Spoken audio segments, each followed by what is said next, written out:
হাসি মুখে ফাঁসির দিকে এগিয়ে গিয়েছেন আল্লাহ। আল্লাহ আমার সৌভাগ্য হয় নাই শেষ মুহূর্তে ওর পিতাকে বিদায় দেওয়ার আল্লাহ, কিন্তু আমার আত্মীয় স্বজন সাক্ষ্য দেয় আল্লাহ উনি হাসি মুখে সবাইকে বিদায় নিয়েছেন। আল্লাহ আপনাকে আল্লাহ আপনি শহীদ হিসেবে কবুল করুন আল্লাহ।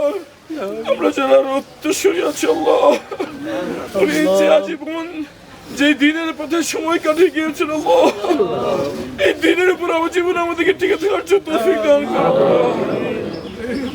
উনি চাইলেই অনেক বিলাসবহুল জীবন যাপন করতে পারতেন আল্লাহ, উনি চাইলেই অনেক আরাম আয়েশের জীবন যাপন করতে পারতেন আল্লাহ, কিন্তু উনি বেছে নিয়েছেন সংগ্রামের জীবন। উনি বেছে নিয়েছেন এমন জীবন যে জীবন যাপনের করতে হলে বিপদ আসে আল্লাহ। ইসলামের প্রতিষ্ঠা করার জন্য উনি ওনার পথ বেছে নিয়েছিলেন আল্লাহ। এই জমিনে আল্লাহর দিন প্রতিষ্ঠা করার পথ উনি বেছে নিয়েছিলেন আল্লাহ। এই জন্য ইসলামের শত্রু ওনাকে ওনার উপর ঝাঁপিয়ে পড়েছেন আল্লাহ, উনিকে হত্যা করেছেন আল্লাহ। আল্লাহ উনি জেনে শুনে এমন পথ বেছে নিয়েছেন যেখানে নিশ্চিত মৃত্যু ছিল, এবং হাসি মুখে ফাঁসির দড়িতে বেছে নিয়েছেন, হাসি মুখে ফাঁসির দিকে এগিয়ে গিয়েছেন আল্লাহ। আল্লাহ আমার সৌভাগ্য হয় নাই শেষ মুহূর্তে ওর পিতাকে বিদায় দেওয়ার আল্লাহ, কিন্তু আমার আত্মীয় স্বজন সাক্ষ্য দেয় আল্লাহ উনি হাসি মুখে সবাইকে বিদায় নিয়েছেন। উনি জানেন যে জীবন উনি অতিবাহিত করেছেন আল্লাহ সন্তুষ্টির জন্য জীবন অতিবাহিত করেছেন। উনি যদি আল্লাহর উপর তাওয়াক্কুল করে ঈমানের সাথে মৃত্যুবরণ করতে পারেন, এর জন্য অনেক বড় প্রতিদান ওনার জন্য অপেক্ষা করছেন। হাসি মুখে উনি ফাঁসির দড়ি বেছে নিয়েছেন আল্লাহ। আল্লাহ আমাদেরকে সারা জীবন ঈমানের উপরে ব্যাপার টিকে থাকার তৌফিক দান করুন।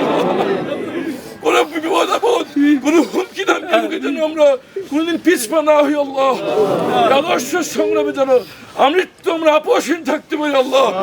শহীদ মীর কাসেম আলীর দেখানো পথকে যেন আমরা আঁকড়ে ধরে, আল্লাহ দেখানো পথ, নবী রাসূলদের দেখানো পথ, বলি আউলিয়ার দেখানো পথ, মুজাহিদদের পথে যেন আমরা অটল থাকতে পারি আল্লাহ। সেই তৌফিক আমাদের দান করুন। পিতা সারা জীবন কাজ করতে যেসব বিপদ যে ভুল ভ্রান্তি হয়েছে আল্লাহ ক্ষমা করে দিন আল্লাহ। ওনার রেখে যাওয়া যে প্রতিষ্ঠানগুলো রেখেছে আল্লাহ, আমরা কি ওটা উত্তরাধিকার হয়নি, আমাদের এই প্রতি কোনো আকাঙ্ক্ষাও নেই আল্লাহ। এই প্রতিষ্ঠানগুলোকে আল্লাহ আপনার সাদকা জারিয়া হিসেবে কবুল করে এই সকল সওয়াবের আমলনামা লিখে দিন আল্লাহ। যে কয়দিন পর্যন্ত এই প্রতিষ্ঠানগুলো জারি থাকবে